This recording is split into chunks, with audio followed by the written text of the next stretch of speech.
ಕೊಟ್ಟದನ್ನು ನಾನು ಇವತ್ತಿಗೂ ಪ್ರತಿ ವೇದಿಕೆಯಲ್ಲಿ ಹಂಚ್ಕೊಳ್ತೀನಿ. ಯಾಕಂತಂದ್ರೆ ಅವತ್ತು ಅವರೊಂದು 50 ರೂಪಾಯಿ ಕೊಟ್ಟು ನನಗೆ ಮುಂದೆ ಕಳಿಸ್ತಿದ್ರೆ ನಾನು ಇವತ್ತಿಗೂ ಊರಲ್ಲಿ ಕಬ್ಬು ಕಡಿತ ಅಲ್ಲೇ ರೈತರಿಗೆ ಕೆಲಸ ಮಾಡ್ಕೊಂಡು ಊರಲ್ಲಿ ಇರಬೇಕಾಗ್ತಿತ್ತು. PUC ಮುಗಿತು, ಡಿಗ್ರಿ ಮುಗಿತು. ಡಿಗ್ರಿ ಅಂತೂ ಮನೋಹರ್ ಕೆಂಪಾಡ್ ಹೇಳಿದ. ಯಾಕಂದ್ರೆ ಅವತ್ತು ವ್ಯವಸ್ಥೆ ಹಂಗೆ ಇತ್ತು. ಕಲಿಬೇಕಾದ್ರೆ ಬಹಳಷ್ಟು ಕಷ್ಟದ ದಿನಗಳು. ಅವತ್ತು ನಾವೆಲ್ಲರೂ ಕೂಡ ದುಡ್ಡಿನ ಕಿಮ್ಮತ್ತನ್ನು ಕಲ್ತವ್ರು. ಅವತ್ತು ದುಡ್ಡಿನ ಕಿಮ್ಮತ್ತು ಬಹಳಷ್ಟು ಇತ್ತು. ಯಾರ ಕಿಸೆಯಲ್ಲಿ 10 ರೂಪಾಯಿ ಇಟ್ಕೊಂಡ್ರೆ ಅವ್ರು ಬಹಳ ಶ್ರೀಮಂತ ವ್ಯಕ್ತಿ ಆ ಟೈಮ್ದಲ್ಲಿ. ಇವತ್ತು ನಾವು ನನ್ನ ಮಕ್ಕಳಿಗೆ ಕಿಸೆಯಲ್ಲಿ 5,000, 10,000, 20,000 ಕೊಡ್ತೀವಿ. ಪೊಲೀಸ್ ನೌಕರಿ ಹಿಡಿದೆ ಬಹಳ ಕಷ್ಟಪಟ್ಟು ಶಿವಾನಂದ ನಾನು ಕೂಡಿ ಧಾರವಾಡದಲ್ಲಿ PG ಮಾಡೋ ಕಾಲಕ್ಕೆ UPSC ಮಾಡ್ಬೇಕಂತ ಕನಸ್ಕೊಂಡಿವಿ. ಮಧ್ಯಾಹ್ನ ಒಂದು ಊಟ ಬಿಟ್ಟು ಅದೇ 10 ರೂಪಾಯಿದಲ್ಲಿ ರಸ್ತೆ ಬದಿಯಲ್ಲಿರುವಂತಹ ಹಳೆ ಪುಸ್ತಕಗಳನ್ನು ಖರೀದಿ ಮಾಡ್ತಿದ್ವಿ, ಓದಿದೀವಿ. ಪೊಲೀಸ್ ನೌಕರಿಗೆ ಹೋದ್ಮೇಲೆ ಸುಮಾರು 2014ರವರೆಗೆ 2 ಸಾರಿಗೆ IAS, 8 ಸಾರಿಗೆ PSI, KS 4 ಸಾರಿಗೆ, ಒಂದು 10 ಸಾರಿಗೆ SDC FDC ಬರ್ದೀವಿ. ವ್ಯವಸ್ಥೆ ಭಾಳ ಕೆಟ್ಟದ ಅಂತೇಳಿ ನನಗೆ ಅರ್ಥ ಆಯ್ತು. ಅಲ್ಲಿವರೆಗೆ ನಾವು ಓದಿಲ್ಲ ಅಂತೂ ಕೂಡ ನಾನು ಸಮರ್ಥನೆ ಮಾಡಿಕೊಂಡೆ. ಒಟ್ಟಾರೆ ಈ ಜಗತ್ತಿನ ಪ್ರಕ್ರಿಯೆಯಲ್ಲಿ ನಾವು ಏನಾದರೂ ಬದಲಾವಣೆ ಹೊಂದಬೇಕಾದ್ರೆ ಅದು ನೌಕರಿ ನಮಗೆ ಕೇವಲ 4 ಗೋಡೆಗಳ ಮಧ್ಯದಲ್ಲಿ ನಾವು ನೌಕರಿ ಮಾಡಬೇಕಾಗತ್ತ. ನಮ್ಮನ್ನು ನಾವು ಗುರುತಿಸ್ಕೊಳ್ಳೋಕೆ ಸಾಧ್ಯ ಆಗಲ್ಲ ಅಂತೇಳಿ ಅರ್ಥ ಆಯ್ತು. ಬಟ್ ನೌಕರಿಯಲ್ಲಿ ಕೂಡ ಅತ್ಯಂತ ಆತ್ಮತೃಪ್ತಿಯಿಂದ ನಾನು ನೌಕರಿ ಮಾಡಿದೆ. ಎಷ್ಟೋ ಕುಟುಂಬಗಳು ಇವತ್ತು ನಮ್ಮ ಮನೆಗೆ ಬರ್ತಾರೆ ಭೇಟಿಯಾಕ. ಯಾಕಂದ್ರೆ ನಾನು ನೌಕರಿಯಲ್ಲಿ ಇರುವಾಗಲೇ ಸರಾಯ ಕುಡಿತದಿಂದ ಗಂಡ ಹೆಂಡತಿ ಜಗಳ ಬಂದಾಗ ಸುಮಾರು 135 ಜನರಿಗೆ ನಾನು ಸ್ವಂತ ದುಡ್ಡು ಹಾಕಿ ಅವ್ರ ಸೆರೆ ಕುಡಿಸಿ ಬಿಡಿಸಲಿಕ್ಕೆ ಬಹಳಷ್ಟು ಎಫರ್ಟ್ ಹಾಕಿದೆ. ಸುಮಾರು 35ರಿಂದ 40 ಕುಟುಂಬ ಅತ್ಯಂತ ಸಂತೃಪ್ತಿಯ ಜೀವನ ನಡೆಸಾಕತ್ತಾರ. ಅವ್ರು ಇವತ್ತು ನಾವು ಮನೆಗೆ ಬಂದು ಹೊಂಟಾರ, ನಾವು ಸೆರೆ ಕುಡಿದು ನಿಮ್ಮ ಪುಣ್ಯದಿಂದ ಬಿಟ್ಟಿವ್ರಿ ಅಂತೇಳಿ. ನಾನು ಎಷ್ಟೋ ವಿದ್ಯಾರ್ಥಿಗಳಿಗೆ, ಬಡ ವಿದ್ಯಾರ್ಥಿಗಳಿಗೆ ಅನ್ನೋಕ್ಕಿಂತ ನಾನೇ ಮೊದಲು ಬಡ ವಿದ್ಯಾರ್ಥಿ, ಇನ್ನೊಬ್ಬರಿಗೆ ಅನ್ನೋ ಪ್ರಶ್ನೆ ಅಲ್ಲ, ಅದನ್ನು ಎಲ್ಲೂ ಹೇಳ್ಕೊಳ್ತಿರ್ಲಿಲ್ಲ. ಇವತ್ತಿಗೆ ಯಾರ ಹೆಸರು ಕೂಡ ಪ್ರಸ್ತಾಪ ಮಾಡಲಿಲ್ಲ. ಕಳೆದ ಬಾರಿ ಮನೆ ಪತ್ರಿಕೆಯಲ್ಲಿ ಬಂದಾಗ ಅಚಾನಕ್ ಆಗಿ ಬೆಳಗ್ಗೆ 4 ಗಂಟೆಗೆ ಎದ್ದು ನಿತ್ಯ ಕಾರಣದಂತೆ ಪೇಪರ್ ನೋಡ್ತಾ ಇದ್ದೆ. ಅವಾಗ ಪತ್ರಿಕೆಯಲ್ಲಿ ಬಂದಿತ್ತು ದಡಲ್ಬಾಜಿ ಪತ್ರಿಕೆ. ಅವಾಗ ಪತ್ರಿಕೆ ಅವ್ರಿಗೆ ಇಮಿಡಿಯೇಟ್ ಒಂದು ಮೆಸೇಜ್ ಮಾಡಿದೆ, ಈ ಹುಡುಗಿದು ಏನ್ ಎಜುಕೇಶನ್ ಮಾಡ್ತಾಳ, IAS ಮಾಡ್ತಾಳ, KS ಮಾಡ್ತಾಳ, PS ಆಗ್ತಾಳ, ಅಷ್ಟು ವಿದ್ಯಾಭ್ಯಾಸದ ಖರ್ಚನ್ನು ನಾನು ನೋಡ್ಕೊಳ್ತೀನಿ, ದಯವಿಟ್ಟು ಯಾರು ಹೇಳ್ತಾರೆ. ಅವಾಗ ಪಬ್ಲಿಸಿಟಿ ಆಯಿತು. ಮರುದಿವ್ಸ ಮತ್ತೆ ಪತ್ರಿಕೆಯಲ್ಲಿ DC ಮೇಡಮ್ ಅವರು ನಾನು ದುಡ್ಡು ಕೊಡ್ತೀನಿ ಸ್ಟೇಟ್ಮೆಂಟ್ ಕೊಟ್ಟರು, DO ಮೇಡಮ್ ಕೊಟ್ಟರು, ಹಳೆಯ ಸಂಘ ಸಂಸ್ಥೆಯವರು ಸ್ಟೇಟ್ಮೆಂಟ್ ಕೊಟ್ಟರು. ಮರುದಿನ ಹೋಗಿ ನಮ್ಮ ಕನ್ನಡ ಶಿಕ್ಷಕರು ಹೋಗಿ 10,000 ರೂಪಾಯಿ ಹಳೆ ವಿದ್ಯಾರ್ಥಿಗಳಿಂದ ಹೋಗಿ ಕೊಟ್ಟರು ಬಂದರು. ಆದರೆ ಅಡ್ಮಿಷನ್ ಟೈಮ್ನಲ್ಲಿ ಅಲ್ಲಿ ಯಾರೂ ಇರಲಿಲ್ಲ. ಅಂದ್ರೆ ಬಹಳ ಜನ ಭಾಷಣದಲ್ಲಿ ಹೇಳೋದು ನಡ್ಕೊಳ್ಳೋದ ಬೇರೆ. ಆ ವ್ಯವಸ್ಥೆ ಒಳಗೆ ಶಿವಾನಂದ ನಾ ಫೋನ್ ಹಚ್ಚಿದ, ಏನಾಯ್ತಪ್ಪ ಯಾರು ಬಂದ್ರೆ ಅಂದ, ಯಾರೂ ಇಲ್ಲ ಅಂದ. ಹಂಗಾರೆ ನೀನೇ ಅಡ್ಮಿಷನ್ ಮಾಡಂತೇಳಿ ಅಮೌಂಟ್ ಹಾಕಿದೆ. ಅದು ವಿಜಯವಾಣಿವರೆಗೆ ಹೋಗಿ ತಲುಪಿತು. ನಾನು ಹೇಳುವ ತಾತ್ಪರ್ಯ ಏನಂದ್ರೆ ಇದನ್ನು ಎಲ್ಲೂ ನಾನು ಅಡ್ವರ್ಟೈಸ್ ಅಂತ ಬಳಸ್ಕೊಳ್ಳಿಲ್ಲ. ನಾನು ಸಿದ್ದೇಶ್ವರ ಸ್ವಾಮೀಜಿಯ ಪ್ರವಚನವನ್ನು ಜೀವನ ಪೂರ್ತಿ ಅಳವಡಿಸ್ಕೊಂಡ್ಬಿಟ್ಟಿನಿ ನನ್ನ ಜೀವನದಲ್ಲಿ. ಇನ್ನೂ ಒಂದು ಪ್ರಶ್ನೆಗೆ ಉತ್ತರನ ಕೊಡ್ಲಿಕ್ಕೆ ಪ್ರಯತ್ನ ಮಾಡ್ತೀನಿ. ಇಲ್ಲಿವರೆಗೆ ನಮ್ಮ ಕ್ಲಾಸ್ಮೇಟ್ಸ್ಗೆ ಯಾರಿಗೂ ಕೂಡ ನಾನು ಯಾಕೆ ರಾಜಕೀಯಕ್ಕೆ ಬಂದೀನಿ, ನನಗೆ ವೋಟ್ ಹಾಕಿರಿ ಅಂತ ನಾನು ಕಳೆ ಚುನಾವಣೆ ಯಾರಿಗೂ ಕೇಳಿಲ್ಲ. ಪರಿಚಯ ಮಾಡ್ಕೊಂಡೆ ಎಲೆಕ್ಷನ್ ನಿಂತೀನಿ ಅಂತ ಹೇಳಿ. ಯಾಕಂದ್ರೆ ಕಳೆ ಚುನಾವಣೆ ನಾನು ಬರುದಿಲ್ಲ ಅನ್ನೋದು ನನಗೆ ಗೊತ್ತಿತ್ತು ಜೀವಮಾನದಲ್ಲಿ. ಆದ್ರೆ ಯಾಕೆ ಬಂದೆ ಅನ್ನೋದು ನೀವು ಬಹಳ ಮಂದಿ ವಿಚಾರ ಮಾಡಿರ್ಬೋದು. ಅರ್ಜುನ ಲಿಂಗೇಗೌಡರು ಜೀರೋದಿಂದ ಬಂದಂಥ ವ್ಯಕ್ತಿ, ದುಡ್ಡಿನ ಕಿಮ್ಮತ್ತು ಗೊತ್ತಿದ್ದಂಥ ವ್ಯಕ್ತಿ. ಇವತ್ತು ದುಡ್ದಾನ, ಆದ್ರೂ ದುಡ್ದಾನ ಪ್ರತಿಯೊಂದು ದುಡ್ಡು ಕೂಡ ಪರಿಶ್ರಮದ ಫಲ ಇದೆ. ನಾನೇನು ಪೊಲೀಸ್ ಇಲಾಖೆಯಿಂದ ಲಂಚ ಬಾಕಿನಾಗಿ ಜೀವನ ಗಳಿಸಲಿಲ್ಲ. ಯಾಕಂದ್ರೆ 2000 ನಾನು ನೌಕರಿ ಬಿಡ್ಲಿಕ್ಕೂ ಒಂದು ಕಾರಣ ಇತ್ತು. 2020ರಲ್ಲಿ ಒಬ್ಬರು CPI ಇದ್ರು, ಕೊರೋನಾ ಬಂದಿತ್ತು. ಒಂದು ಆಕ್ಸಿಡೆಂಟ್ ಗಾಡಿಯಲ್ಲಿ ಒಬ್ಬ ಮನುಷ್ಯನ ಕಡೆ ದುಡ್ಡು ಡಿಮ್ಯಾಂಡ್ ಮಾಡಿದ್ರು. ಅವ್ರು ಕೊಡಾಕ ಅವ್ರ ಕೈ ದುಡ್ಡು ಇರಲಿಲ್ಲ. ಆ ಮನುಷ್ಯ ಏನೋ ಕಷ್ಟದಿಂದ ಅಳ್ತಾ ನೋಡಿ ಸರ್ ನನ್ನ ಹೆಂಡತಿ ಕೈಯಲ್ಲಿ ಬಳಿ ತಂದೀನಿ, ಯಾರು ಒತ್ತಿ ಸಹಿತ ಇಟ್ಕೋವಾರು, ನಾ ಎಲ್ಲಿ ದುಡ್ಡು ಕೊಡ್ಲಿ ಅಂತ ಅಂದ್ಕೂಲೆ ನಮ್ಮ ಒಬ್ಬ ವ್ಯಕ್ತಿ ಅದ ಬಳಿ ಕೊಟ್ಟು ಹೋಗಂತಂದ. ಅವತ್ತ ನಾನು ನಿರ್ಧಾರ ಮಾಡಿದೆ, ಈ ಇಲಾಖೆ ಒಳಗೆ ನನಗೆ ಸಾಕಪ್ಪ. ಹೊರಗಡೆ ಬಂದೆ. ಬಂದು 3 ದಿವಸ ನನಗೆ ಒಬ್ಬರು DSP ಅವ್ರು ಅಂದ್ರು, ಗೌಡಪ್ಪ ನೀ ಇಷ್ಟೆಲ್ಲ ಮಾಡಕತ್ತಿ, ಲಾ ಒಂದು ಮಾಡಿದ್ರು ಅಂತ. ಒಂದಲ್ಲಿ ಸೌಭಾಗ್ಯ ಅಂದ್ರೆ ನನ್ನ ಕ್ಲಾಸ್ಮೇಟ್ ಚೆನ್ನಪ್ಪ ಕಮತ್ಗಿ, ಅವ್ರ ಮಗಳು ಕೂಡ ನನ್ನ ಜೊತೆ ಲಾ ಕ್ಲಾಸ್ಮೇಟ್. ನಾನು ವಿದ್ಯಾರ್ಥಿಯಾಗೇನೆ ಶಿಕ್ಷಣ ಕಲಿತೆ. ಸುಮಾರು 61 ಜನರಲ್ಲಿ ಕೇವಲ 9 ಜನ ಪಾಸ್ ಆದ್ವಿ. 51 ಜನ ಮತ್ತೆ ಎಕ್ಸಾಮ್ ಕಟ್ತಾ ಇದ್ದಾರೆ. ಅಂದ್ರೆ ನಾವು ಏನ್ ಮಾಡಕತ್ತೀವಿ ಅದ್ರ ಇನ್ವಾಲ್ವ್ಮೆಂಟ್ ಬಹಳ ಮುಖ್ಯ ಅನ್ನೋದನ್ನ ನಾ ಈಗ ಪ್ರಸ್ತುತ ಪಡಿಸ್ತಾ ಇದ್ದೀನಿ. ಮೇಲಾಗಿ ರಾಜಕೀಯಕ್ಕೆ ಇವತ್ತು ಏನಾಗಿದೆ ವ್ಯವಸ್ಥೆ ಅಂತಂದ್ರೆ, ಯಾವ ಒಳ್ಳೆ ವ್ಯಕ್ತಿಗಳು ಕೂಡ ರಾಜಕಾರಣ ಕಡೆ ಮುಖ ಮಾಡಿ ನೋಡಲಾರದಂತ ಸ್ಥಿತಿ ಅದು. ಯಾವ ಒಳ್ಳೆ ವ್ಯಕ್ತಿ ಎಲ್ಲಿ ಬಿಡಪ್ಪ ಕೆಟ್ಟೈತಿ, ಕೆಟ್ಟ ಚುಲಗೇಟೈತಿ ರಾಜಕಾರಣ, ಅಲ್ಲೆಲ್ಲ ದುಷ್ಟರಿಗೆ ಅಥವಾ ದರೋಡೆಕೋರರಿಗೆ ಅಥವಾ ಲಂಚಬಾಕರಿಗೆ ಅಥವಾ ಈ 2 ನಂಬರ್ ದಂಧೆದವರಿಗೆ ಅದು ಕಾಲ ಅನ್ನುವಂಥ ಸ್ಥಿತಿ ನಿರ್ಮಾಣ ಆಗಿದೆ. ನಾ ಲಾ ಓದೋತ್ನಾಗ ಡಾಕ್ಟರ್ BR ಅಂಬೇಡ್ಕರ್ ಅವರು ಒಂದು ಕೋಟನ್ನು ಓದಿದೆ. ಒಳ್ಳೆಯವರೆಲ್ಲರೂ ರಾಜಕೀಯದಿಂದ ದೂರ ಸರಿದ್ರ ಒಳ್ಳೆಯರಲ್ಲದವರು ನಮ್ಮನ್ನ ಆಳ್ತಾರ, ನಾವು ಆಳಿಸ್ಕೊಳ್ಬೇಕಾಗತ್ತೆ.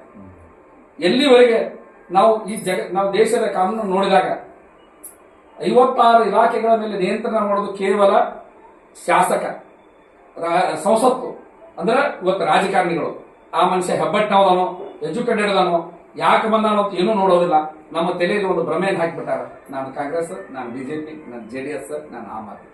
ಈ ಭ್ರಮೆಯಲ್ಲಿ ನಾವು ಓಟ್ ಹಾಕ್ತಾ ಇದ್ದೇವೆ. ಆ ವ್ಯಕ್ತಿ ಯಾರಂತ ಯಾರಿಗೂ ನೋಡ್ಲಿಕ್ಕೂ ತಾಳ್ಮೆ ಇಲ್ಲ. ಆ ವ್ಯವಸ್ಥೆ ಕೆಟ್ಟದಂತ ನನಗೂ ಗೊತ್ತು, ಆದ್ರೆ ಸರಿಪಡಿಸ್ಬೇಕಲ್ಲ. ಆ ಸರಿಪಡಿಸದೇ ಇದ್ರೆ ನಾವು ಅವರೇ ಆಗಿಬಿಡ್ತೀವಿ. ನಾವು ಇಷ್ಟು ಕಲ್ತು ಏನು ಉಪಯೋಗ? ಆ ವಿಚಾರ ಇಟ್ಕೊಂಡು ರಾಜಕೀಯಕ್ಕೆ ಧುಮುಕಿದಾಗ ನನ್ನ ತಾಯಿ ತಂದೆ ಮೇಲೆ ಒಂದು ಪ್ರಮಾಣ ಮಾಡಿದೆ. ನಾನು ಇವತ್ತು ರಾಜಕೀಯ ಜೀವನಕ್ಕೆ ಬಂದೀನಿ. ಸಮಾಜದಿಂದ ಒಂದು ಹೂವಿನ ಮಾಲೆ, ಒಂದು ಶಾಲ್ ಕೂಡ ನನ್ನ ಮನೆಗೆ ಬೇಡ. ಜೀವಮಾನದಲ್ಲಿ ಏನಾದರೂ ದೇವರು ಮಹಾಲಿಂಗೇಶ್ವರ ಅವಕಾಶ ಕೊಟ್ಟ ಅಧಿಕಾರಕ್ಕೆ ಬಂದರೂ ಕೂಡ ಒಂದು ಹೂವಿನ ಮಾಲೆ ಅಥವಾ ₹1 ಲಾಂಛ ಕೂಡ ನನ್ನ ಮನೆಗೆ ಉಳಿದಿಲ್ಲ ಅಂತ ಹೇಳಿ ನಿರ್ಧಾರ ಮಾಡಿ ರಾಜಕಾರಣಕ್ಕೆ ನಾನು ಬಂದೆ.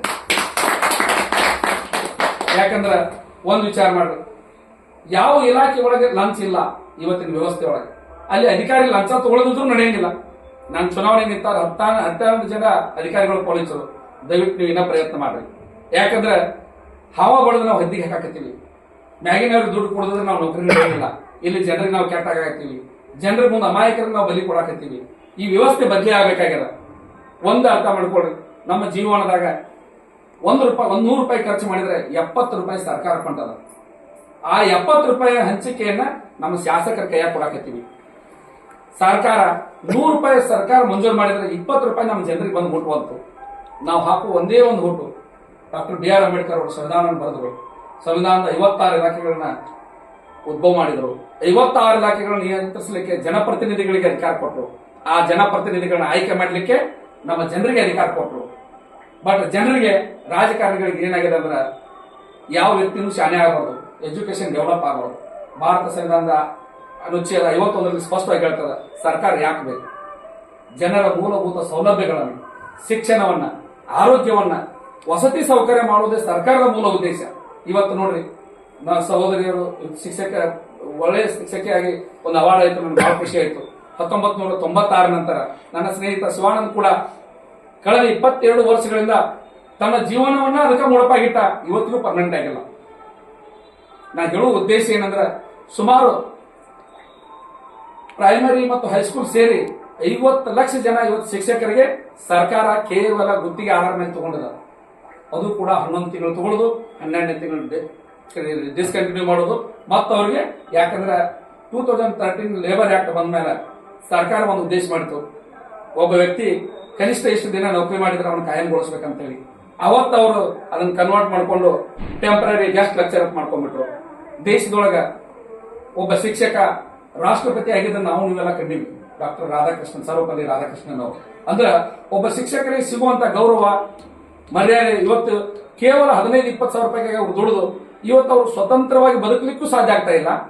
ಸರ್ಕಾರ ಅವರಿಗೆ ಜೀವನ ರೂಪಿಸಿಕೊಳ್ಳೋಕ್ಕೂ ಬಿಡ್ತಾ ಇಲ್ಲ. ಕೇವಲ ಸ್ವಾರ್ಥ ರಾಜಕಾರಣ. ಈ ವ್ಯವಸ್ಥೆಯನ್ನ ನನ್ನ ಜೀವನದಲ್ಲಿ ಮಟ್ಟ ಹಾಕಬೇಕು ಉದ್ದೇಶಕ್ಕೆ ನಾನು ರಾಜಕಾರಣಕ್ಕೆ ಬಂದಿನಿ ಹೊರತು ನನ್ನ ಏನು ವೈಯಕ್ತಿಕ ಸಾಧನೆ ಇಲ್ಲ ಅಂತ ಹೇಳಿ. ಯಾಕಂದ್ರೆ ನನ್ನ ಸಹಪಾಠಿಗಳು ನಾವು ನೀವು ಕೂಡಿ ಒಂದೇ ರೂಮ್ನಲ್ಲಿ ಕುಳಿತು ವಿದ್ಯಾಭ್ಯಾಸ ಮಾಡಿದ್ವಿ. ನಿಮ್ಗಾದ್ರೂ ಈ ಸ್ಪಷ್ಟತೆ ಇರಲಿ ಅಂತ ಹೇಳಿ ಇವತ್ತಿನವರೆಗೂ ಈ ವಿಷಯನ ಎಲ್ಲಿಯೂ ಪ್ರಸ್ತುತಪಡಿಸಿಲ್ಲ. ಯಾಕಂದ್ರೆ ಅಲ್ಲಿಗೌಡರು ಏನೋ ಗಳಿಸ್ಯಾರ ಅಂದ್ರೂ ಕೂಡ ಆ ಗಳಿಕೆಯಿಂದ 300 ಜನರ ಉದ್ಯೋಗ ಕೊಟ್ಟೀನಿ. ಪ್ರತಿ ದುಡಿಮೆ ವ್ಯಕ್ತಿಗೂ ಕೂಡ 10 ಲಕ್ಷ ರೂಪಾಯಿ ವಿಮೆಯನ್ನು ಕೊಟ್ಟೀನಿ. ಅವ್ರ ಮನೆಯಲ್ಲಿ ಅವ್ರ ಮಕ್ಕಳಿಗೆ ಶಾಲೆಯಲ್ಲಿ ತೊಂದರೆ ಆದ್ರೆ ನಾನೇ ಮುಂದೆ ನಿಂತು ಅಡ್ಮಿಷನ್ ಮಾಡಿಸ್ತೀನಿ. ಆ ಲೇಬರ್ ಜೊತೆ ಇದ್ರು ಕೂಡ ಅವ್ರ ಜೊತೆನೆ ಕುಂತು ಊಟ ಮಾಡ್ತೀನಿ. ಯಾಕಂದ್ರೆ ಎಷ್ಟೇ ಗಳಿಸಿದ್ರು ಕೂಡ 2 ರೊಟ್ಟಿ ತಿನ್ಬೇಕು, 20 ರೊಟ್ಟಿ ತಿನ್ಬೇಕು ಯಾರು ಇಲ್ಲ. ಏನ ಮಾಡಿದ್ರು ಈ ಸಮಾಜದಿಂದ ಗಳಿಸಿದ್ದನ್ನ ಸಮಾಜಕ್ಕೆ ಬಿಟ್ಟು ಹೋಗ್ಬೇಕು ಅನ್ನುವಂತ ಉದ್ದೇಶ ಇಟ್ಟುಕೊಂಡು ನಾ ಇವತ್ತ ಮಾಡಿದಂತ ನಿಸ್ವಾರ್ಥ ಸೇವೆಯನ್ನ ವಿಜಯವಾಣಿಯವರು ಗುರುತಿಸಿ ವಿಜಯರತ್ನ ಅಂತ ಅವಾರ್ಡ್ ಕೊಟ್ಟರು. ಅವಾಗ ನನಗೆ ಅನಿಸ್ತು, ನಾನು ಏನೋ ಮಾಡಿದ್ದನ್ನು ಇಲ್ಲಿವರೆಗೆ ಯಾರು ನೋಡೇ ಇಲ್ಲ ಅಂತ ತಿಳ್ಕೊಂಡಿದ್ದೆ. ಬಟ್ ಅದೊಂದು ಸಂತೃಪ್ತಿ, ಮನಸ್ಸಂತೃಪ್ತಿ, ನನ್ನ ನಿಸ್ವಾರ್ಥ ಸೇವೆಗೆ ಒಂದು ಅವಕಾಶ ಸಿಕ್ತಂತ ಹೇಳಿ. ಯಾಕಂದ್ರೆ ವಿಜಯರತ್ನದಲ್ಲಿ ನನ್ನ ಜೊತೆಗೆ ಧರ್ಮಸ್ಥಳದ ವೀರೇಂದ್ರ ಹೆಗಡೆ ಹೋಗಿದ್ರು, ಅವ್ರ ಬ್ರದರ್ ಬಂದಿದ್ರು. ಕಲಬುರಗಿಯ ಶರಣಬಸವ ಕಲ್ಯಾಣ ಮಂಡಪದವರಿದ್ರು. ಇನ್ನೂ 20 ಜನ ಸಾಧಕರ ಕಥೆಗಳನ್ನು ಕೇಳಿದೆ. ಆ ಸಾಧಕರು ನೋಡಿದಾಗ ನನ್ನ ಸಾಧನೆ ಇನ್ನೂ ಏನೂ ಅಲ್ಲ ಅಂತ ಅನಿಸ್ತಾನೆ. ಯಾಕಂದ್ರೆ ನಮ್ಮ ಸಾಧನೆಯ ಮೈಲಿಗಲ್ಲು ಇನ್ನೂ ಬಹಳ ದೂರ ಅದ. ನಾವು ಏನ್ ಮಾಡಿದ್ರು ಇನ್ನೂ ಬಹಳ ಓಡಬೇಕಾಗದ. ಆ ವೇಗವನ್ನು ನಾವು ಹೆಚ್ಚಿಸಿಕೊಳ್ಳೋಣ ಅಂತೇಳಿ ನಮ್ಮಲ್ಲಿ ಒಂದು ಪ್ರತಿಸ್ಪರ್ಧೆ ಹುಟ್ಟಿತು ಈ ವಿಜಯ ರತ್ನ ಹೋದಾಗ. ಅದರ ನಮ್ದು ಯಾವುದು ಎಂಡಲ್ಲ, ವಯಸ್ಸಿಗೆ ದುಡಿಮೆಗೆ ಸಂಬಂಧ ಇಲ್ಲ. ವಿಜಯ ಸಂಕೇಶ್ವರ್ ಇವತ್ತಿಗೂ ಕೂಡ 4 ಗಂಟೆ ನಿದ್ದೆ ಮಾಡ್ತಾರೆ. ನಾವ್ ಯಾಕೆ 10 ಗಂಟೆ ನಿದ್ದೆ ಮಾಡಬೇಕು? ನಾವು ಕೂಡ 4 ಗಂಟೆ ದುಡಿದ್ರೆ ಇಡೀ ದೇಶದಲ್ಲಿ ಹೆಸರು ಮಾಡಬಹುದು ಅಂತ ಒಂದು ಮನುಷ್ಯನಿಗೆ ಆತ್ಮಧೈರ್ಯ ಬಂತು.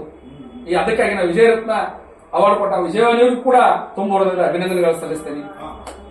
ನನ್ನ ಆತ್ಮೀಯ ಸ್ನೇಹಿತರು ನನ್ನ ಶಿವಾನಂದ ಅವ್ರ ಮನೆ ಹೆಸರಾಗ ಇರ್ಲಿ ಬಿಡ್ರಿ, ಯಾಕೆ ಇದನ್ನ ಮಾಡ್ತಾರೆ ಅಂದ್ರೆ ಮೇಡಮ್ ಅವ್ರಿಗೆ, ನಮ್ಮ ಶಂಕರ್ಗೆ, ಯಾಕಂದ್ರೆ ನಿಮ್ಮೆಲ್ಲರ ಪ್ರೀತಿ ವಿಶ್ವಾಸ ನಮಗೆ ಆಗದ. ನಾನು ಎಲ್ಲೇ ಇದ್ರು ಆರಾಮದಿರಿ ಗೌಡ್ರು ಅಂದಾಗ ನೀವು ಕೊಡುವಂತ ಒಂದು ವಿಶ್ವಾಸ, ಪ್ರೀತಿ, ನಂಬಿಕೆ ನನ್ನ ಜೀವನಕ್ಕೆ ಒಂದು ಸ್ಫೂರ್ತಿ ಆಗ್ತಾ ಬಂದದ. ಅದಕ್ಕೆ ಇವತ್ತು ಕರೆಸಿ ಮತ್ತೆಲ್ಲರೂ ಕೂಡ ನನಗೆ ಜವಾಬ್ದಾರಿಯನ್ನು ಹೆಚ್ಚು ಮಾಡಿದ್ರಿ. ತಮ್ಮ ಋಣ ನಾನು ತೀರಿಸೋದು ಬಹಳ ಅದ. ಯಾವುದೇ ಸಮಯ ಸಂದರ್ಭದಲ್ಲಿ ಏನೇ ಬರಲಿ, ಪೊಲೀಸ್ ಇಲಾಖೆದ ಬರಲಿ, ಕಾನೂನದ ಬರಲಿ, ವೈಯಕ್ತಿಕ ಬರಲಿ, ಸರ್ವಜ್ಞ ನನಗೆ ಫೋನ್ ಹಚ್ಚರಿ ಅಂತೇಳಿ ನಾನು ರಿಕ್ವೆಸ್ಟ್ ಮಾಡ್ತಾ ಇದ್ದೀನಿ. ಮನೋಹರ್ ಕೆಂಪವಾಡ್ ಕೂಡ ಲಾಸ್ಟ್ ಟೈಮ್ ಒಬ್ಬರ ಪ್ರಾಬ್ಲಮ್ ಆಯ್ತು. ಇಬ್ರು ಕೂಡ ಹಗಲೇ ರಾತ್ರಿ 3 ದಿನ ನಿಂತು ಆ ಸಮಸ್ಯೆಯನ್ನ ಬಗೆಹರಿಸಿದ್ವಿ ನಮ್ಮ ಕ್ಲಾಸ್ಮೇಟ್ದು. ಅದ ಹೆಸರು ಅವಶ್ಯಕತೆ ಇಲ್ಲ. ಹಿಂಗೆ ಯಾರದೇ ಬರಲಿ, ಏನೇ ಬರಲಿ, ಇನ್ನೊಂದು ನಮ್ದು ಕನಸದ 98 PU ಬ್ಯಾಚ್ಗೆ ಒಂದು ಲೇಔಟ್ ಮಾಡೋಣ ಅಂತ ಹೇಳಿ ಅದನ್ನ ನೋಡ್ತಾ ಇದ್ದೀವಿ. ಬಹಳಷ್ಟು ಪ್ಲಾನ್ ನೋಡ್ತಾ ಇದ್ದೀವಿ. ಯಾಕಂದ್ರೆ ಒಂದು ಆಸೆ, ನನ್ನ ವಿಚಾರ ಏನಂದ್ರೆ 10 ಲಕ್ಷ ಒಳಗಡೆ ನಮ್ದು ಏನಾದ್ರು ಲೇಔಟ್ ನಾವು ಕೊಡಕ್ ಸಾಧ್ಯ ಆದ್ರೆ ಸುಮಾರು ನಾವು 120 ಜನರಲ್ಲಿ ಒಂದು 60 ರಿಂದ 70 ಜನ ಇನ್ವೆಸ್ಟ್ಮೆಂಟ್ ಮಾಡ್ತಾರ. ನಮ್ಮ ಎಲ್ಲಾ ಬಳಗ ಒಂದ್ ಕಡೆ ಕೊಡ್ತೀವಿ. ಅದು 15 ಲಕ್ಷ 20 ಲಕ್ಷ ಮೇಲ್ಪಟ್ಟು ಹೋದಾಗ ಕೇವಲ 15-20 ಜನ ತಗೋಬಹುದು. ಎಲ್ಲರಿಗೂ ಸಾಧ್ಯ ಆಗೋದಿಲ್ಲ. ಎಷ್ಟು ಸಾಧ್ಯ ಅದ ಮಿನಿಮೈಸ್ ರೇಟ್ ಮಾಡ್ಬೇಕಂತೇಳಿ ಬಹಳಷ್ಟು ಶಂಕರ್ನ ಒಂದು 7-8 ಕಡೆ ಜಾಗ ನೋಡಿ ಅದನ್ನೊಂದು ಮಾಡೋಣ. ಯಾಕಂದ್ರೆ ನಾನು ಎಲ್ಲಾ ವಿದ್ಯಾರ್ಥಿ ಒಳಗೆ 98 PU ಬ್ಯಾಚ್ ಮಾಲಿನ್ಪುರದಾಗ ಅಂದ್ರೆ ಎಲ್ಲಾ ಜನ ಮಾತಾಡುವಂಗ ಆಗ್ಬೇಕು. ಆ ರೀತಿ ಪ್ರೀತಿ, ವಿಶ್ವಾಸ, ಬಾಂಧವ್ಯದಿಂದ ಇರೋಣ ಅಂತ ಹೇಳಿ ತಮ್ಮೆಲ್ಲರಿಗೂ ಮತ್ತೊಮ್ಮೆ ಅಭಿನಂದನೆ ಸಲ್ಲಿಸಿ ನನ್ನೆರಡು ಮಾತಿಗೆ ವಿದಾಯ ಹೇಳ್ತೇನೆ. ಉದ್ಯೋಗ ಕೊಡು ಉದ್ಯಮಿಯಾಗುವ ಅನ್ನೋದಕ್ಕೆ ಹರಿಗೌಡರು ಸಾಕ್ಷಿಯಾಗಿದ್ದಾರೆ. ಬಹಳಷ್ಟು ಜನರಿಗೆ ಹರಿಗೌಡರ ಮೆಡಿಕಲ್, ಹರಿಗೌಡರ ಪೆಟ್ರೋಲ್ ಪಂಪ್,